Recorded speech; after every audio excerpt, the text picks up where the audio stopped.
ओम शांति 25 सितंबर 2024। आज की मुरली। मीठे बच्चे, बेहद की स्कॉलरशिप लेनी है तो अभ्यास करो। एक बाप के सिवाय और कोई भी याद न आए। प्रश्न: बाप का बनने के बाद भी यदि खुशी नहीं रहती है तो उसका कारण क्या है? उत्तर: पहला, बुद्धि में पूरा ज्ञान नहीं रहता। दूसरा, बाप को यथार्थ रीति याद नहीं करते। याद न करने के कारण माया धोखा देती है, इसलिए खुशी नहीं रहती। तुम बच्चों की बुद्धि में नशा रहे। बाप हमें विश्व का मालिक बनाते हैं तो सदा उल्लास और खुशी रहे। बाप का जो वर्षा है, पवित्रता, सुख और शांति, इसमें फूल बनो तो खुशी रहेगी। ओम शांति। ओम शांति का अर्थ तो बच्चों को अच्छी रीति मालूम है। मैं आत्मा, यह मेरा शरीर, यह अच्छी रीति याद करो। भगवान माना आत्माओं का बाप हमको पढ़ाते हैं। ऐसे कभी सुना है?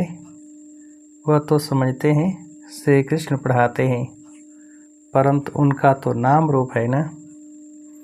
यह तो पढ़ाने वाला है निराकार बाप। आत्मा सुनती है और परमात्मा सुनाते हैं। यह नई बात है ना। विनाश तो होने का ही है ना। एक है विनाशकाली विपरीत बुद्धि, दूसरे हैं विनाशकाली प्रीत बुद्धि। आगे तुम भी कहते थे ईश्वर सर्वव्यापी है, पत्थर वित्तर में है। इन सब बातों को अच्छी रीति समझना है। यह तो समझाया है आत्मा अविनाशी है, शरीर विनाशी है। आत्मा कभी घटती बढ़ती नहीं। वह है इतनी छोटी आत्मा। इतनी छोटी आत्मा ही 84 जन्म लेकर सारा पाठ बजाती है। आत्मा शरीर को चलाती है। ऊंच ते ऊंच बाप पढ़ाते हैं तो जरूर मर्तबा भी ऊंच मिलेगा। आत्मा ही पढ़कर मर्तबा पाती है।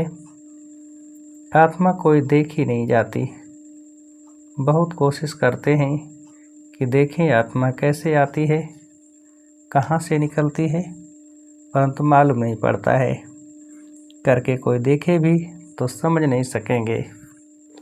यह तो तुम समझते हो आत्मा ही शरीर में निवास करती है।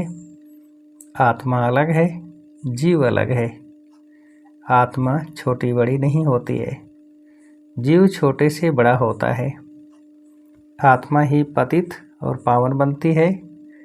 आत्मा ही बाप को बुलाती है, हे पतित आत्माओं को पावन बनाने वाले बाबा आओ। यह भी समझाया है सभी आत्माएं हैं ब्राइड्स, सीताएं, और वह है राम ब्राइड ग्रूम एक। वो लोग फिर सभी को ब्राइड ग्रूम कह देते हैं। अब ब्राइड ग्रूम सब में प्रवेश करे, यह तो हो नहीं सकता। ये बुद्धि में उल्टा ज्ञान होने के कारण ही नीचे गिरते आए हैं। क्योंकि बहुत ग्लानि करते, पाप करते, डिफेम करते हैं। बाप की बहुत भारी निंदा की है। बच्चे कभी बाप की ग्लानि करेंगे क्या?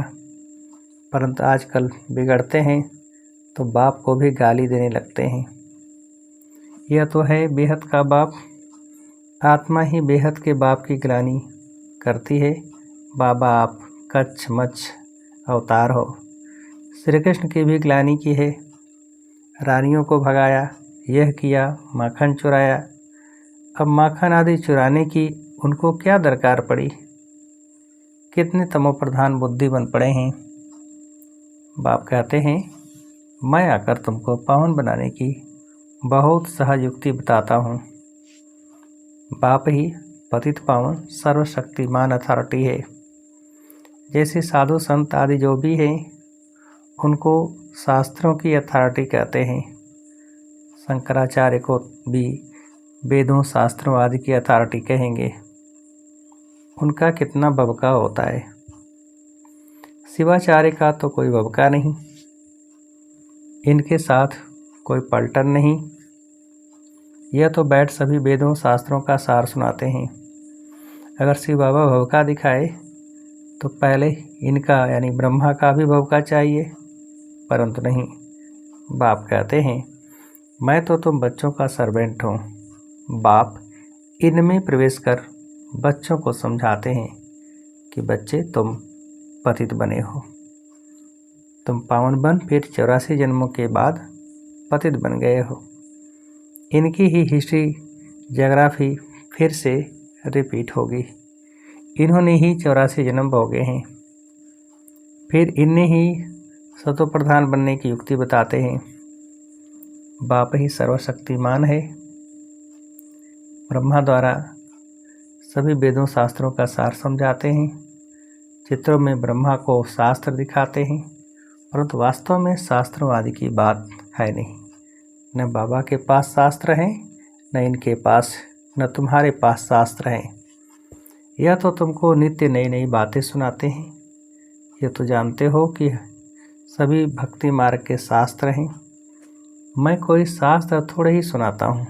मैं तो तुमको मुख से सुनाता हूँ, तुमको राजयोग सिखाता हूँ, इसका फिर भक्ति मार्ग में नाम गीता रख दिया है। मेरे पास व तुम्हारे पास कोई गीता आदि है क्या? यह तो पढ़ाई है। पढ़ाई में अध्याय श्लोक आदि थोड़े ही होते हैं। मैं तुम बच्चों को पढ़ाता हूँ, हूबहू कल्प कल्प ऐसे ही पढ़ाता रहूँगा। कितनी सहज बात समझाता हूँ। अपने को आत्मा समझो। यह शरीर तो मिट्टी हो जाता है, आत्मा अविनाशी है। शरीर तो घड़ी घड़ी जलता रहता है। आत्मा एक शरीर छोड़ दूसरा लेती है। बाप कहते हैं, मैं तो एक ही बार आता हूँ। शिवरात्रि मनाते भी हैं। वास्तव में होना चाहिए शिव जयंती, परंतु जयंती कहने से माता के गर्भ में से जन्म हो जाता है, इसलिए शिवरात्रि कह देते हैं। द्वापर कलयुग की रात्रि में मेरे को ढूंढते हैं, कहते हैं सर्वव्यापी है। तो मेरे में भी है ना, फिर धक्के क्यों खाते हो? एकदम जैसे देवता से आसुरी संप्रदाय के बन जाते हैं। देवताएं कभी शराब पीते हैं क्या? वही आत्माएं फिर गिरी हैं तो शराब आदि पीने लग पड़ी हैं। बाप कहते हैं, अब इस पुरानी दुनिया का विनाश भी जरूर होना है। पुरानी दुनिया में है अनेक धर्म, नई दुनिया में है एक धर्म। एक से अनेक धर्म हुए हैं, फिर एक जरूर होना है। मनुष्य तो कह देते कलयुग में अभी 40,000 वर्ष पड़े हैं। इसको कहा जाता है घोर अंधियारा, ज्ञान सूर्य प्रगटा, अज्ञान अंधेर विनाश। मनुष्यों में बहुत अज्ञान है। बाप ज्ञान सूर्य ज्ञान सागर आते हैं तो तुम्हारा भक्ति मार्ग का अज्ञान मिट जाता है। तुम बाप को याद करते करते पवित्र बन जाते हो, खाद निकल जाती है। यह है योग अग्नि। काम अग्नि काला बना देती है, योग अग्नि अर्थात शिव बाबा की याद गोरा बनाती है। श्री कृष्ण का नाम भी रखा है श्याम सुंदर, परंतु अर्थ थोड़े ही समझते हैं। बाप आकर अर्थ समझाते हैं। पहले पहले सतयुग में कितने सुंदर थे। आत्मा पवित्र सुंदर है तो शरीर भी पवित्र सुंदर लेती है। वहाँ कितना धन दौलत सब कुछ नया होता है। नई धरनी फिर पुरानी होती है। अब इस पुरानी दुनिया का विनाश जरूर होना है। खूब तैयारियां हो रही हैं। भारतवासी इतना नहीं समझते हैं जितना वह समझते हैं कि हम अपने कुल का विनाश कर रहे हैं। कोई प्रेरक है। साइंस द्वारा हम अपना ही विनाश लाते हैं। यह भी समझते हैं क्राइस्ट से 3000 वर्ष पहले पैराडाइज था। इन गॉड गॉडेज का राज्य था। भारत ही प्राचीन था। इस राजयोग से लक्ष्मी नारायण ऐसे बने थे। वह राजयोग फिर बाप ही सिखला सकते हैं। सन्यासी सिखला न सके।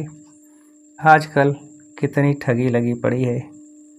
बाहर में जाकर कहते हैं हम भारत का प्राचीन योग सिखलाते हैं, और फिर कहते हैं अंडा खाओ, शराब आदि भल पियो, कुछ भी करो। अब वह कैसे राजयोग सिखला सकेंगे? मनुष्य को देवता कैसे बनाएंगे? बाप समझाते हैं आत्मा कितनी ऊंच है, फिर पुनर्जन्म लेते लेते सतो प्रधान से तमो प्रधान बन जाती है। अब तुम फिर से स्वर्ग की स्थापना कर रहे हो, वहाँ दूसरा कोई धर्म होता ही नहीं। अब बाप कहते हैं नरक का विनाश तो जरूर होना है। यहाँ तक जो आए हैं वह फिर स्वर्ग में जरूर जाएंगे। शिव बाबा का थोड़ा भी ज्ञान सुना तो स्वर्ग में जाएंगे जरूर। फिर जितना पढ़ेंगे, बाप को याद करेंगे, उतना ऊंच पद पाएंगे। अभी विनाश काल तो सबके लिए है। विनाश काले प्रेत बुद्धि जो है, सिवाय बाप के और कोई को याद नहीं करते हैं, वही ऊंच पद पाते हैं। इसको कहा जाता है बेहद की स्कॉलरशिप। इसमें तो रेस करनी चाहिए। यह है ईश्वरी लॉटरी। एक तो याद, दूसरा दैवी गुण धारण करने हैं। और राजा रानी बनना है तो प्रजा भी बनानी है। कोई बहुत प्रजा बनाते हैं, कोई कम। प्रजा बनती है सर्विस से। म्यूजियम, प्रदर्शनी आदि में ढेर प्रजा बनती है। इस समय तुम पढ़ रहे हो, फिर सूर्यवंशी चंद्रवंशी डिनाइस्टी में चले जाएंगे। यह है तुम ब्राह्मणों का कुल। बाप ब्राह्मण कुल एडाप्ट कर उन लोगों को पढ़ाते हैं। बाप कहते हैं मैं एक कुल और 2 डिनाइस्टी बनाता हूँ। सूर्यवंशी महाराजा महारानी, चंद्रवंशी राजा रानी। इन्हों को कहेंगे डबल सिरताज। फिर बाद में जब भिखारी राजाएं होते हैं तो उनको लाइट का ताज नहीं होता। उन डबल ताज वालों के मंदिर बनाकर उनको पूजते हैं, पवित्र के आगे माथा टेकते हैं। सतयुग में यह बातें होती नहीं। वह ही पावन दुनिया, वहाँ पतित होते नहीं। उसको कहा जाता है सुखधाम, वाइसलेस वर्ल्ड। इसको कहा जाता है विशेष वर्ल्ड। एक भी पावन नहीं। सन्यासी घर बार छोड़ भागते हैं। राजा गोपीचंद का भी मिसाल है ना। तुम जानते हो कोई भी मनुष्य 1-2 को गति सदगति दे नहीं सकते। सर्व का सदगति दाता मैं ही हूँ। मैं आकर सबको पावन बनाता हूँ। एक तो पवित्र बन शांति धाम चले जाएंगे और दूसरे पवित्र बन सुख धाम में जाएंगे। यह है अपवित्र दुखधाम। सतयुग में बीमारी आदि कुछ भी होती नहीं। तुम उस सुखधाम के मालिक थे, फिर रावण राज में दुखधाम के मालिक बने हो। बाप कहते हैं कल्प कल्प तुम मेरी श्रीमत पर स्वर्ग स्थापन करते हो, नई दुनिया का राज लेते हो, फिर पतित नरकवासी बनते हो। देवताएं ही फिर भिखारी बन जाते हैं, वाम मार्ग में गिरते हैं। मीठे मीठे बच्चों को बाप ने आकर परिचय दिया है कि मैं एक ही बार पुरुषोत्तम संगम युग पर आता हूँ। मैं युगे युगे तो आता ही नहीं हूँ, कल्प के संगम युगे आता हूँ, न कि युगे युगे। कल्प के संगम पर क्यों आता हूँ? क्योंकि नरक को स्वर्ग बनाता हूँ। हर 5000 वर्ष बाद आता हूँ। कई बच्चे लिखते हैं बाबा हमको खुशी नहीं रहती है, उल्लास नहीं रहता है। अरे बाप तुमको विश्व का मालिक बनाते हैं, ऐसे बाप को याद कर तुमको खुशी नहीं रहती है? तुम पूरा याद नहीं करते हो तब खुशी नहीं ठहरती है। पति को याद करते खुशी होती है जो पतित बनाते हैं, और बाप को जो डबल सिरताज बनाते हैं उनको याद करके खुशी नहीं होती है। बाप के बच्चे बने हो फिर भी कहते हो खुशी नहीं। पूरा ज्ञान बुद्धि में नहीं, याद नहीं करते हो, इसलिए माया धोखा देती है।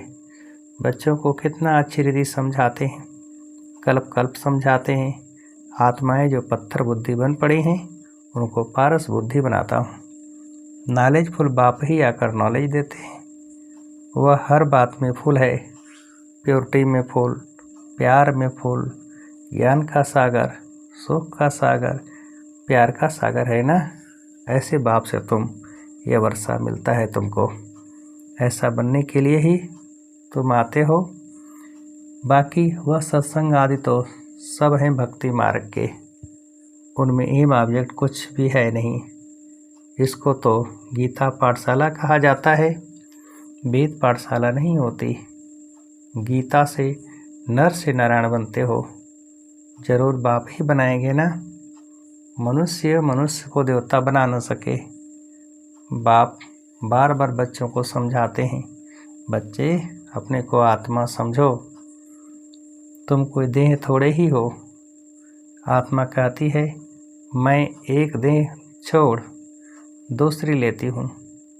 अच्छा, मीठे मीठे से खिलते बच्चों प्रति माता पिता बाप दादा का याद प्यार और गुड मॉर्निंग। रूहानी बाप के रूहानी बच्चों को नमस्ते। हम रूहानी बच्चों की रूहानी बाप को नमस्ते। धारणा के लिए मुख्य सार, पहली पॉइंट, जैसे शिव बाबा का कोई बबका नहीं, सर्वेंट बन बच्चों को पढ़ाने के लिए आए हैं, ऐसे बाप समान अथॉरिटी होते हुए भी निरहंकारी रहना है। पावन बनकर पावन बनाने की सेवा करनी है। दूसरी पॉइंट, विनाश काल के समय ईश्वरी लॉटरी लेने के लिए प्रीत बुद्धि बन याद में रहने व दैवी गुणों को धारण करने की रेस करनी है। वरदान, शुद्ध संकल्पों के घेराव द्वारा सेफ्टी का अनुभव करने और कराने वाले शक्तिशाली आत्मा भव। विस्तार, शक्तिशाली आत्मा वह है जो दृढ़ता की शक्ति द्वारा सेकंड से भी कम समय में व्यर्थ को समाप्त कर दे।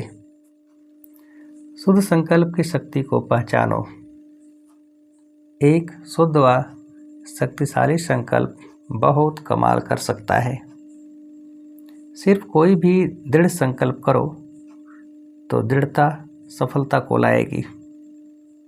सबके लिए शुद्ध संकल्पों का बंधन घिराव ऐसा बांधो जो कोई थोड़ा कमज़ोर भी हो, उनके लिए भी यह घेराव एक छत्र छाया बन जाए, सेफ्टी का साधन व किला बन जाए।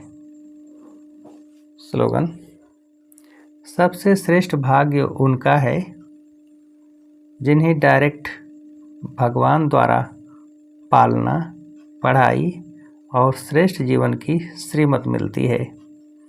सबसे श्रेष्ठ भाग्य उनका है जिन्हें डायरेक्ट भगवान द्वारा पालना, पढ़ाई और श्रेष्ठ जीवन की श्रीमत मिलती है।